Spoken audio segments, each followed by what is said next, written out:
अरहन्तानं नमो सिद्धानं नमो आयर्यानं नमो वज्रायानं नमो लोहे सव्यसाहुनं मोक्षमार्गस्य नेतारं वेतारं कर्मभूभृतां ज्ञातारं विश्वतत्त्वानां वन्दे तद्गुणलब्धये। नमः श्रीवर्धमानाय निर्धूतकलिलात्मने सालोकानां त्रिलोकानां यद्विद्यादर्पणायते।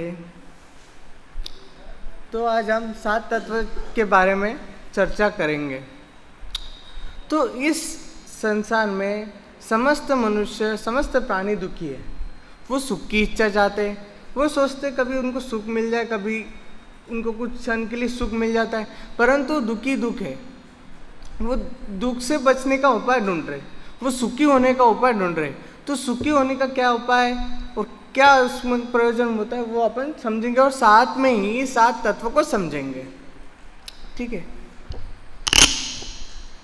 तो छड़ाला में पंडित दौलत राम जी अपने पहली ढाल में लिखते हैं कि जे त्रिभुवन में जीव अनंत सुख चाहे दुख ते भयवंत ताते दुख हारी सुखकार कहे सीख गुरु करुणादार।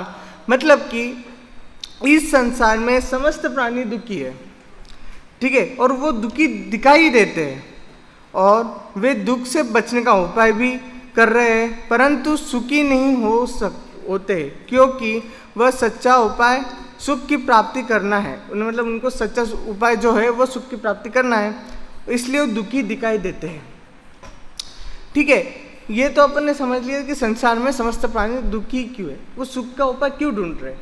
ठीक है, तो यहाँ पे क्या कह रहे हैं, तो सच्चा उपाय क्या है, आया था ना, अपन ने देखा ना, सच्चा उपाय ढूंढने की कोशिश कर रहे हैं ना, ये जो समस्त प्राणी है वो संसार में दुखी है, तो ये सच्चा उपाय क्या है। ठीक है, तो सच्चा उपाय प्रयोजनभूत तत्वों का सच्चा स्वरूप समझना वही सच्चा उपाय है। जो प्रयोजन, अपने आत्मा के लिए जो प्रयोजन है उसका सच्चा स्वरूप समझना वही सच्चा उपाय, वही सच्चा सुख का उपाय है। ठीक है, परंतु यह जीव सुख की होने के लिए सच्चा उपाय कर रहा ही है, इसलिए वो दुखी है। मतलब वो सच्चा उपाय कर रहा है परंतु दुखी है, इस जगत में दुखी है, वो सच्चा सुख ढूंढ रहा है, उसे सच्चा सुख नहीं मिल रहा है, उसे सच्चे सुख की प्राप्ति करनी है। ठीक है, तो एक उदाहरण के माध्यम से समझ रहे अपन। आपको जाना हो दिल्ली, परंतु आपने कोलकाता की ट्रेन पकड़ ली। मतलब आपको सुख की तरफ जाना है, परंतु आप किसकी तरफ जा रहे हो, दुख की तरफ भागे जा रहे हैं। अभी आपको कोई क्षण के लिए थोड़ा सा सुख मिल जाता है, कोई चीज़ अच्छी आ जाती है, उसी क्षण के लिए आप सुख मानते हो, बाकी के क्षण के लिए सुख नहीं मानते हो। तो आपको बाकी के क्षण के लिए भी सुख चाहिए, बाकी के क्षण में आपको दुख की प्राप्ति हो रही है। ठीक है, इसी प्रकार से हमें सुख की प्राप्ति चाहिए। ठीक है, तो अभी अपन यहाँ पे देखा था प्रयोजनभूत का मतलब क्या होता है, प्रयोजनभूत तत्व का मतलब क्या होता है। ये प्रयोजनभूत और तत्व ये दोनों को समझेंगे। सबसे पहले अपन समझेंगे प्रयोजनभूत किसे कहते हैं। ठीक है, तो यहाँ पे क्या कह रहे हैं कि जो अपना आत्मा है वो प्रयोजनभूत तत्व कहलाता है। तो अपन प्रयोजनभूत तत्व की डेफिनेशन समझते हैं, जिनकी सम्यक श्रद्धा और ज्ञान बिना हमारा दुख दूर ना हो सके और हमें सुख ना हो सके, उन्हें ही प्रयोजनभूत तत्व कहते हैं। मतलब जिनकी श्रद्धा बिना हमारा दुख दूर तो नहीं हो सकता, ठीक है, और हमें सुख तो हो नहीं सकता, उसे ही प्रयोजनभूत तत्व कहते हैं। हमें प्रयोजनभूत तत्व से ही सच्चे सुख की प्राप्ति करनी है। तो प्रयोजनभूत तत्व को तो समझ लिया, परंतु यहाँ पे तत्व भी आया है, तत्व शब्द भी आया है। तो तत्व किसे कहते हैं? अपना विषय क्या है? 7 तत्व। तो तत्व किसे कहते हैं? जो वस्तु जैसी है उसका वैसा भाव होना, वही तत्व है। क्या है? जो वस्तु जैसी है, मतलब ये माइक है, इसका ये वैसी है, इसका भाव होना, वही क्या होगा? तत्व कहलाएगा ना, उसे ही तत्व कहते हैं। तो तत्व शब्द का अर्थ क्या होता है? तत्व जो है ना, उसका शब्द का अर्थ क्या होता है? तो तत् प्लस त्व, तत् प्लस त्व इज इक्वल टू तत्व। तत् प्लस त्व, त्व इज इक्वल टू तत्व। तत् यानी क्या? उस वस्तु का, उस वस्तु का, तत् यानी उस वस्तु का, त्व माने स्वभाव, उस वस्तु का स्वभाव। ठीक है, ये तत्व शब्द का अर्थ हुआ। ठीक है, तो अभी हम ये 7 तत्व, मतलब तत्व कितने होते हैं, तत्व का स्वरूप क्या है, ये अपन समझेंगे। वितरा विज्ञान पाठमाला के माध्यम से अपन 7 तत्व, उसमें जो पाठ है उसके माध्यम से अपन 7 तत्व को समझेंगे। आचार्य उमा स्वामी तत्व सूत्र ग्रंथ में लिखते हैं, जीवा जी आश्रव बंध संवर निर्जरा मोक्षास्तत्वम। क्या क्या? जीवा जीवाश्रव बंध संवर निर्जरा मोक्षास्तत्वम। क्या कि इसमें 7 तत्व का नाम दिया है, जीव, अजीव, आश्रव, बंध, संवर, निर्जरा और मोक्ष। ये 7 तत्व इसमें आए हैं। ठीक है, तो सबसे पहले अपन समझते जीव तत्व क्या है। आपने तो और अपने एक डेफिनेशन सुनी होगी, जो जानता देखता है, सुख दुख का अनुभव करता है, उसे जीव कहते हैं। ये डेफिनेशन सही है, ये भी सही है, परंतु द्रव्य किस में कहलाती है, तत्व किस में कैसी होती है? द्रव्य और तत्व में अंतर होता है। ठीक है, वो अभी अपन आगे समझेंगे। तो तत्व के इसमें जीव की डेफिनेशन कैसी है? ज्ञान दर्शन स्वभावी आत्माओं को जीव तत्व कहते हैं। मतलब जिसमें ज्ञान हो, दर्शन हो, स्वभावी हो, उसे क्या कहते हैं? जीव तत्व कहते हैं।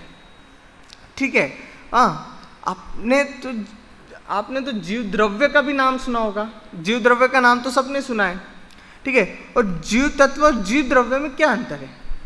पहले अपन मैंने कहा था ना, जीव द्रव्य की डेफिनेशन कही थी ना, बाद में जीव तत्व की डेफिनेशन कही। तो जीव द्रव्य और जीव तत्व में क्या अंतर है? तो अभी अपन समझते हैं उसे। जीव तत्व यानी मैं, कौन? मैं। ठीक है, और जीव द्रव्य यानी कि मैं छोड़ के बाकी के जीव, आप सब।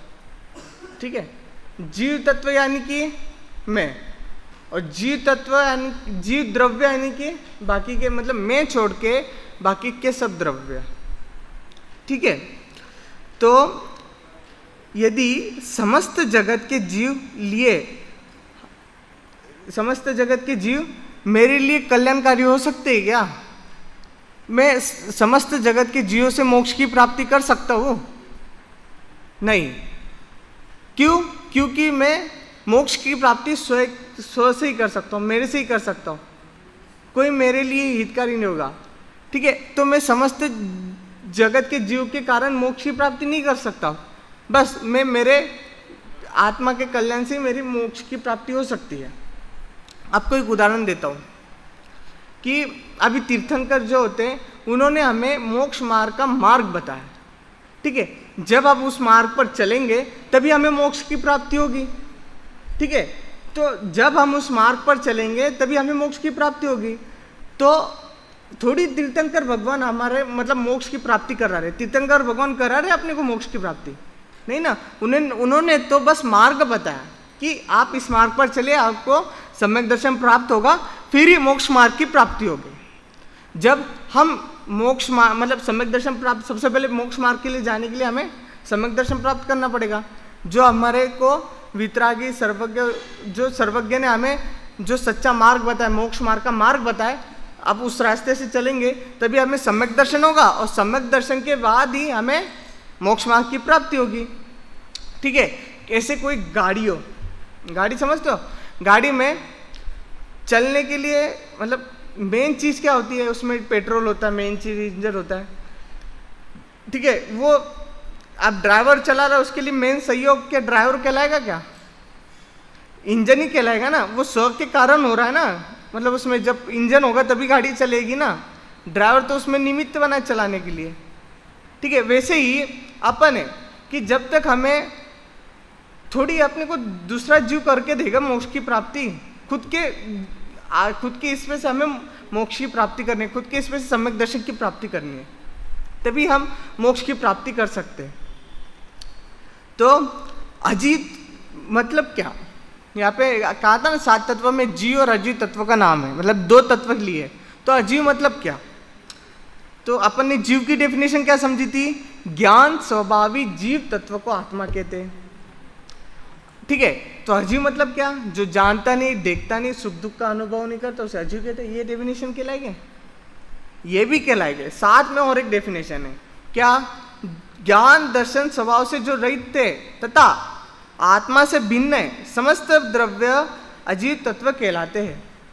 जिसमें ज्ञान नहीं हो, स्वभाव नहीं हो, दर्शन नहीं हो, वो अजीव तत्व कहलाएगा। उसमें जीव मतलब उसमें ज्ञान नहीं है, दर्शन नहीं है, स्वभाव नहीं हो, जीव तत्व कहलाएगा नहीं, वो अजीव तत्व कहलाएगा। क्योंकि कभी आपने देखा है ये टेबल कुर्सी जानती है, ये शरीर जानता है नहीं, इसमें क्या नहीं है, इसमें ज्ञान दर्शन स्वभाव आत्मा नहीं है।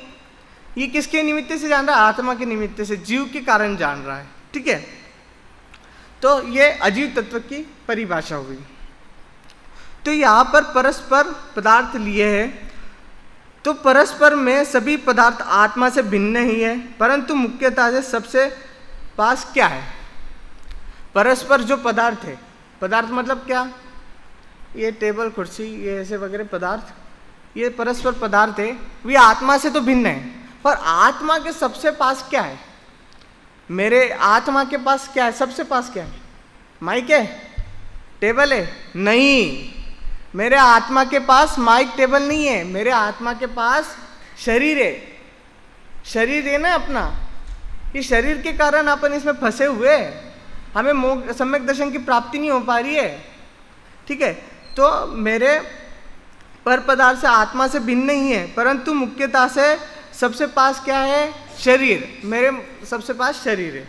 ठीक है, तो आत्मा के सबसे पास शरीर है, यह पर शरीर की मुख्यता लेना, यहाँ पर क्या अपन शरीर की सबसे पहले मुख्यता लेंगे, बाकी तो पर पदार्थ द्रव्य, ये जो है बाकी ये सब पर पदार्थ द्रव्य कहलाएंगे। ठीक है, तो लोग इस शरीर को तो एक अभी के प्रचलित चली है कि लोग शरीर को ही आत्मा कहते हैं, मतलब आत्मा और शरीर दोनों को एक ही मानते हैं, आत्मा और शरीर को दोनों एक ही मानते हैं, अलग अलग नहीं मानते। अपन आत्मा अलग है और शरीर अलग है, दोनों को अलग अलग मानते हैं। ठीक है, तो उनको पता नहीं है कि शरीर अलग होता है और आत्मा अलग होती है। ठीक है, तो दोनों को एक ही मानते हैं। ठीक है, परंतु शरीर तो आत्मा से पूर्णतः भिन्न है, वो एक नहीं है, शरीर अलग है और आत्मा अलग है।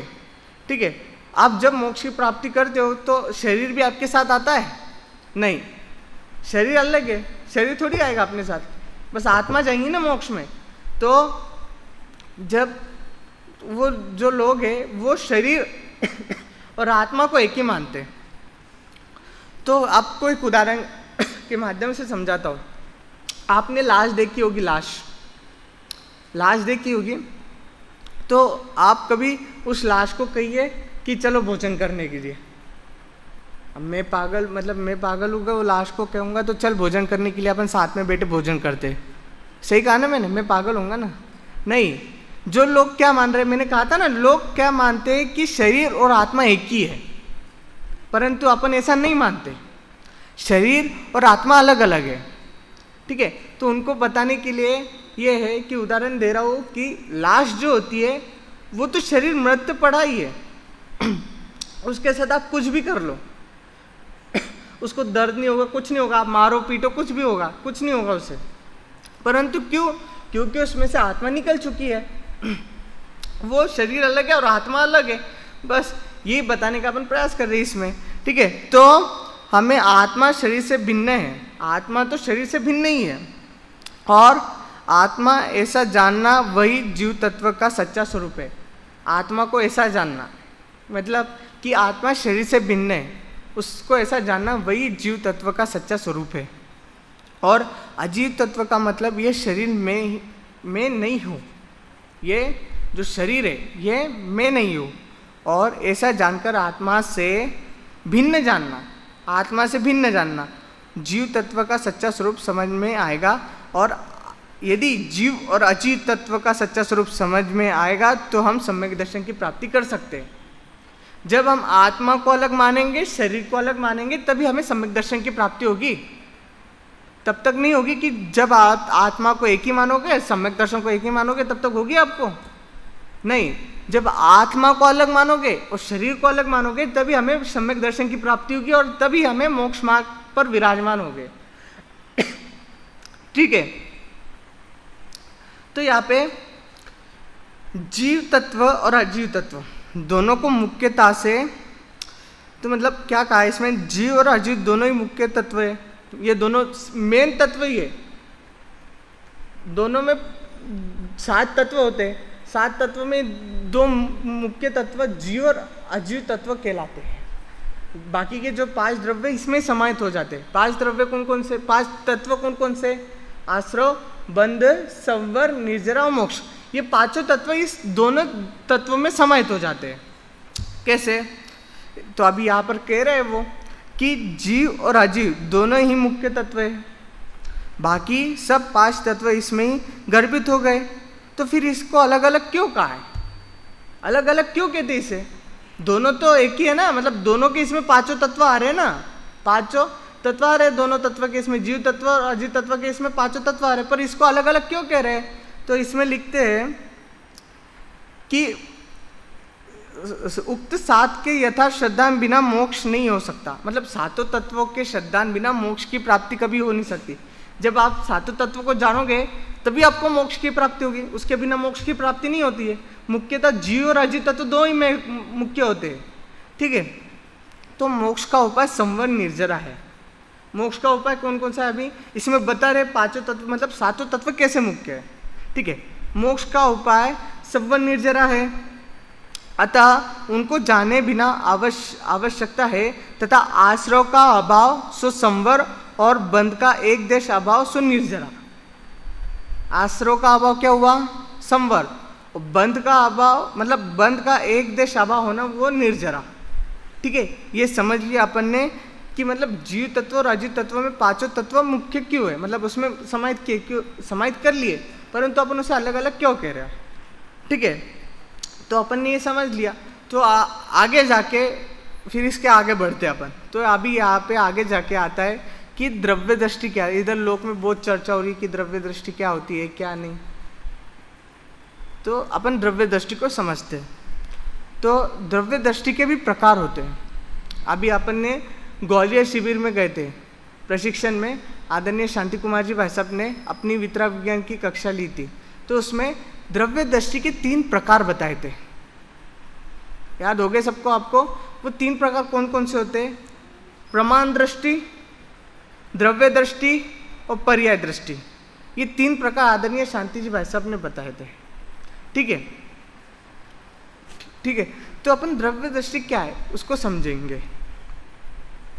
तो 7 तत्व को यथार्थ जानकर समस्त पर पदार्थों को और शुभाशुभ आश्रव आदि विकारी भाव तथा संवर आदि विकारी भाव से भी पृथक ज्ञानानंद स्वाभाविक त्रिकाल धु आत्म तत्व ही दृष्टि का विषय है। ठीक है, यहाँ पे विकारी और अविकारी भाव, विकारी भाव और अविकारी भाव आए। तो विकारी भाव का मतलब क्या होता है? बुरे भाव। और अविकारी भाव का मतलब शुभ भाव। मतलब जब तक अपन बुरे भाव करेंगे और तब तक हमें मोक्ष की प्राप्ति होगी, जब तक अपन आत्मा को जानेंगे नहीं तब तक हमें मोक्ष की प्राप्ति नहीं होगी। ठीक है, तो ये इस प्रकार से हमें द्रव्य दृष्टि के बारे में कहा। और उसका आशय से ही धर्म अर्थात संवर निर्जरा प्रकट हो जाता है।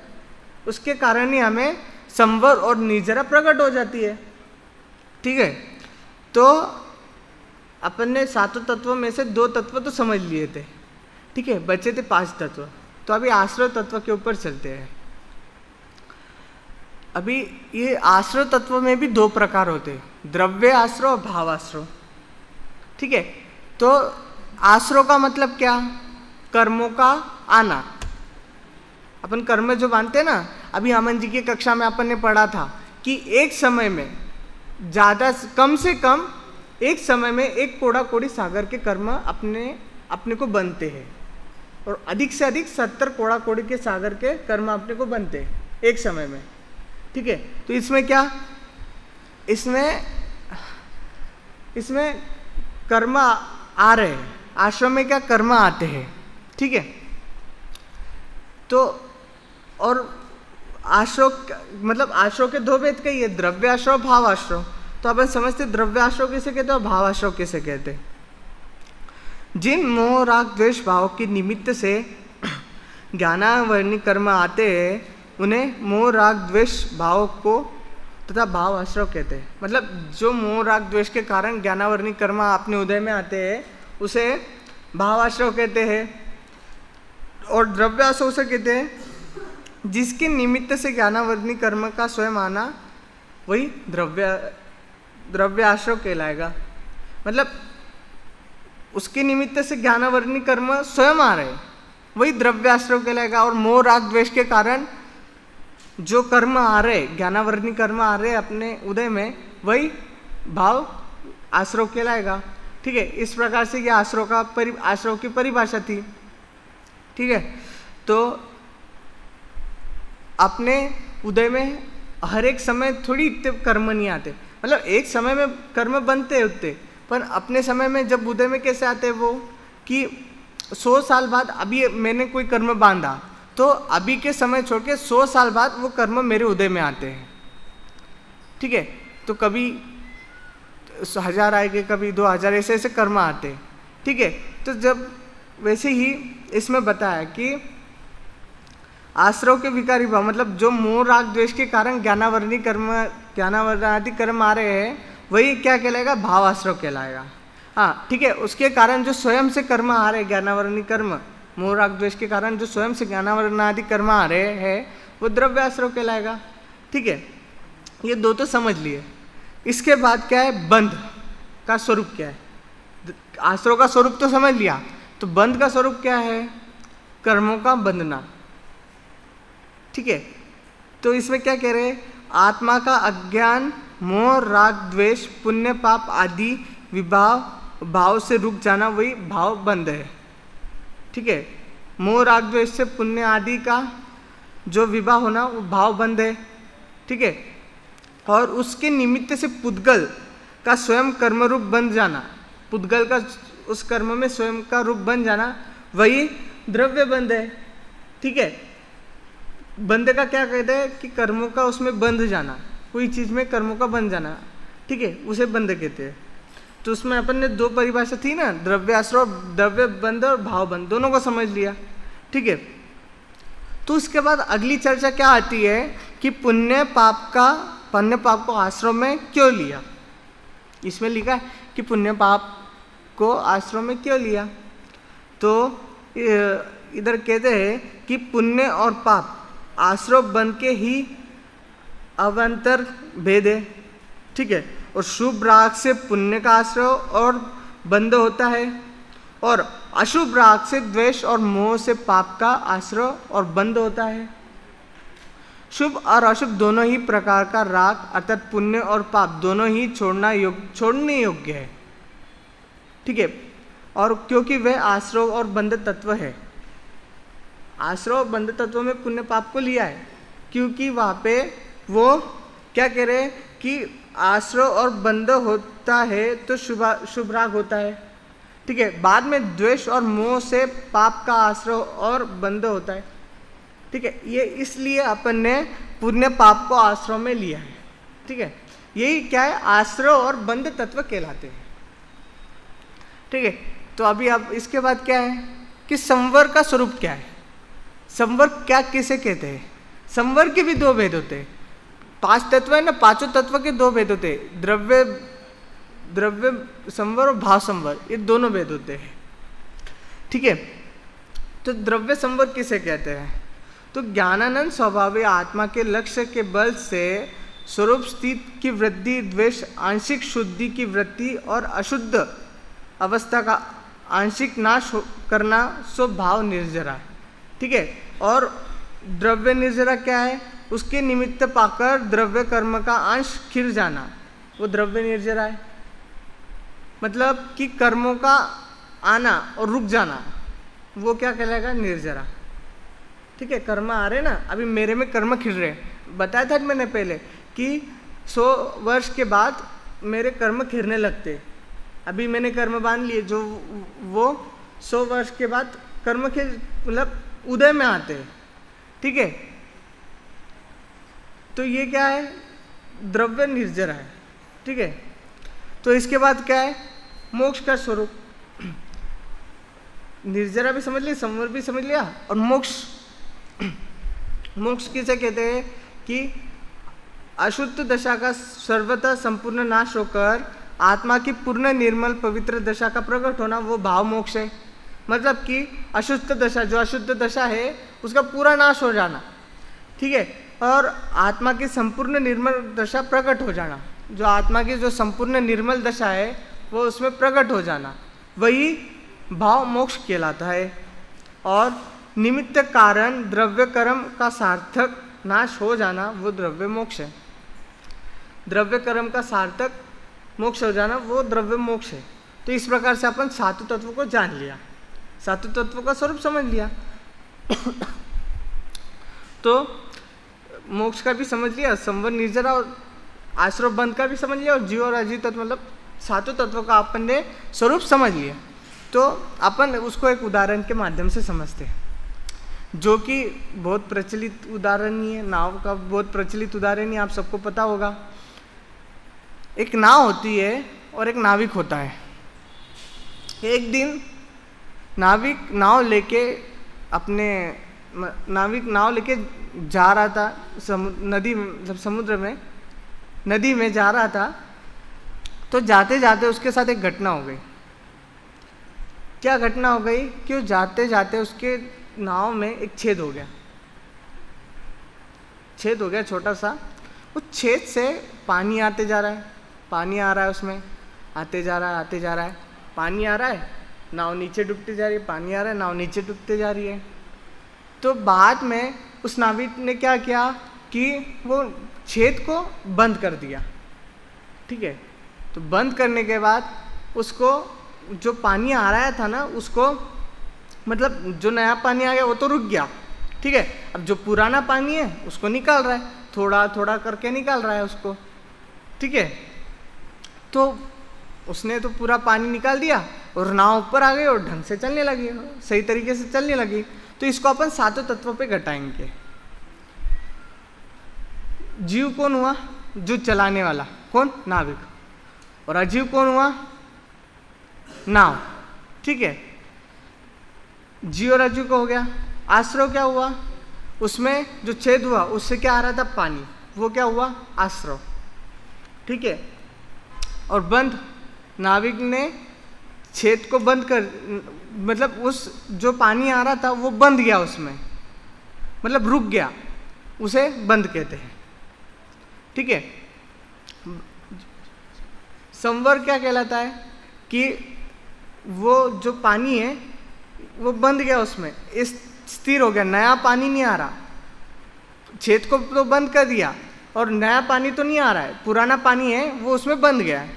ठीक है। तो ये संवर हो गया। अब निर्जरा क्या हो गई? कि उस नाव में से जो नाविक है वो थोड़ा थोड़ा करके पानी निकाल रहा है। ठीक है। थोड़ा थोड़ा करके पानी निकल रहा है, मतलब उसमें से पूरा पानी निकल गया। ठीक है। ये हो गया निर्जरा। अब मोक्ष कि पूरा पानी निकल गया, वो क्या कहलाएगा? मोक्ष कहलाएगा। ठीक है। इस प्रकार से उदाहरण था, मतलब अपन ने पहले उस उदाहरण में सातों तत्वों को घटा लिया। ठीक है। तो ये सातों तत्व है उपादेय है, गे है या उपादेय, अपन ये तीनों को सातों तत्वों पे घटित करेंगे। ठीक है। तो छड़ाला में लिखते हैं पंडित दौलत राम जी, बिन जाने ते दोष गुणन को कैसे तजिए गई है। ठीक है। तो ये सातों तत्व हे है, उपादेय है, ये गे है। वैसे तो सातों तत्व गे है, सातों के सातों, ठीक है। उसमें से कुछ है, कुछ उपादेय है और कुछ गे है, ठीक है। तो जीव तत्व जो है वो उपादेय है, ठीक है। और अजीव आश्रय और बंध वो क्या कहलाएंगे, हे कहलाएंगे, ठीक है। और संवर निर्जरा एक देश उपादेय है। संवर और निर्जरा क्या है, दोनों एक देश उपादेय, ठीक है। और मोक्ष, मोक्ष क्या है, परम उपादेय, ठीक है। इस प्रकार से अपन ने इस पे क्या घटित कर दिया, हे, गे और उपादेय, ये तीनों चीजें सातों तत्वों पे घटित कर दिया। तो अपना अंतिम बिंदु क्या था कि इस सातों तत्वों को जानने से क्या लाभ है, ये क्या काम आते हैं हमारे जीवन में, ठीक है। ये सातों तत्वों को जब तक अपन जानेंगे नहीं तब तक हमें मोक्ष की प्राप्ति होगी, सम्यक दर्शन की प्राप्ति होगी नहीं। तो तब जब हम इन सातों तत्वों को जानेंगे तभी हमें सम्यक दर्शन की प्राप्ति होगी और तभी हम मोक्ष की प्राप्ति कर सकते हैं। इसमें मुख्यतः दो तत्व है, कौन कौन से, जीव और अजीव, ठीक है। उसमें पांचों तत्व सम्मिलित होते हैं। तो मुख्यतः दो तत्व है, जीव और अजीव, ठीक है। जब तक अपन जीव और अजीव का सही श्रद्धा नहीं करेंगे कि आत्मा अलग है और शरीर अलग है, दोनों भिन्न भिन्न है, जब तक अपन समझेंगे नहीं तब तक हमें आत्मा का कल्याण होगा क्या, नहीं। तब तक हमें सात तत्वों का स्वरूप समझ में आएगा क्या, नहीं। जब तक अपन इस ऐसा समझेंगे कि ये जीव, ये आत्मा और ये शरीर दोनों अलग अलग है, एक नहीं है, अलग अलग है, तभी हमें मोक्ष की प्राप्ति हो सकती है, ठीक है। तो ये इस प्रकार से ये सातों तत्वों का स्वरूप था।